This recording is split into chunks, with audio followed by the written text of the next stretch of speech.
When I write my learning targets, I write what the activity is that we're doing. So I say, today I am, for an example, practice writing the letter B, so that I can, and that's my I can statement, write the letter B so that I can write my letters. And then I know I got it when. And that's my success criteria. And so I will draw an example of what a B looks like. And then there's that green light that goes right next to the B. And then I'll draw a B that kind of maybe doesn't look there's something needs to be fixed with it. And then that's my yellow stoplight. And so I draw the success criteria right on the board, and then what those self-assessments look like with the faces. And then the red one, I'll draw a C, so that they know they're way off base. I'm supposed to be writing a B, and I wrote a C, and then I put the little red stoplight with that. And so I'll do that on my learning targets and my success criteria. It's all embedded into one thing so the kids know what they're supposed to be doing.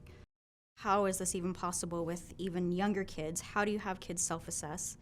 So I've always had kids turn and talk. I've always had kids share their work with each other, but getting them to look at their own writing and do some self-assessment, I thought, how is that possible?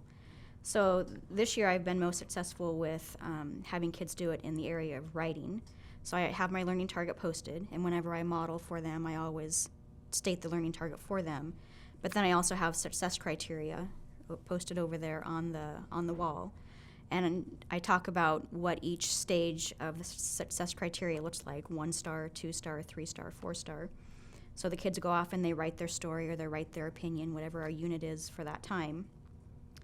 And then after they've worked, they come and show me their writing. So they will bring me their drawing book. If they don't have any writing, they will tell me their story. They'll dictate it, and I'll write it for them, or they'll read it to me. So this little boy was able to read his story. I point out the pictures on the wall for them to look at. Say, well, where do you think you're at? Which poster over there did you meet? And this little boy, because he went above and beyond just giving me the beginning and an extra detail, he has a beginning, middle, and end. So we talked about what he does have in his writing, and he agreed. He told me that he thought that he had 4 stars. And I said, yes, you do, because you've got all those parts to it that equals a 4 star. And they very successfully come over and tell me, even if a child comes to me and doesn't have this detail of a picture or this much writing, they're very honest with me and telling, well, I think that's just a 2 today. You're right, because you need to work on maybe some more color in your picture, or we need to add some more labels to it. So they're very successful at that. That's very cool. Crazy little kids. Yeah. In the fall, when we had to set student growth goals as part of the TPEP system, I shared all that data with parents. I shared with them the goal that I had set for their child, where they were at currently with how many letters or sounds that they were able to name, and then how many I wanted them to name by a certain date. And then I do progress reports in February, since November to March is a huge time span to not have any information. And I do the same thing, and I'm sure Tracy does this too, but in addition to sending that information up to the parents, I give them the resources. Okay, now this is what you need to do to build on that, and let's increase this. So this is what you can do to practice. So they get that information and then know where the next step is, what they need to do to help their child.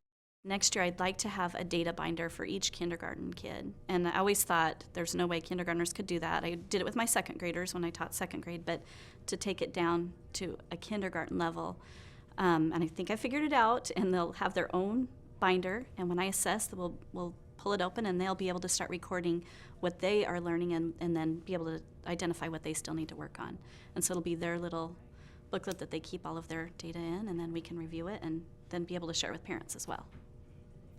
And I do that a little bit when I call them over to assess, and I assess the capital letters or the small letters, and I say, wow, last time you only knew 9, but now you know 14. Not necessarily having them self-assess, but I am at least sharing the data with them so that they know that they've increased. They don't always know that 14 is necessarily bigger than 9, but the excitement on my face, I think, helps them know that that's a really big deal. So I use the data that way as well. And then I chose, from comprehensive, I chose this year to do my focus on student success criteria within my classroom, because that was one area that was an area that combined a lot of those things. What does learning target look like within our classroom? And that we really focused on this year. And I have tried to find areas that I could be successful in and implementing that with my kids. And that really looked like us just really breaking things down. So when I'm asking the kids to line up, what does that look like? If I just tell them to line up, I'm giving them what does that success criteria look like? So we've really broken it down. You stand in a straight line, you have your voice off, you keep your hands and your feet to yourself, you face forward, and you walk in a straight line. And that's all posted in our room, and that's the language we use whenever we're lining up. And it's amazing to see where we've come from the beginning of the year, walking down the hallway, to now where we're at. And so a lot of those things, that's just how we've broken it. I would have to say for me that it's like fitting a square peg in a round hole. There are ways that we just have to draw it out of our kids. What does communication look like? A student that's nonverbal to a student that's nonverbal, it's different. And so looking at behaviors and what behaviors are spurring what's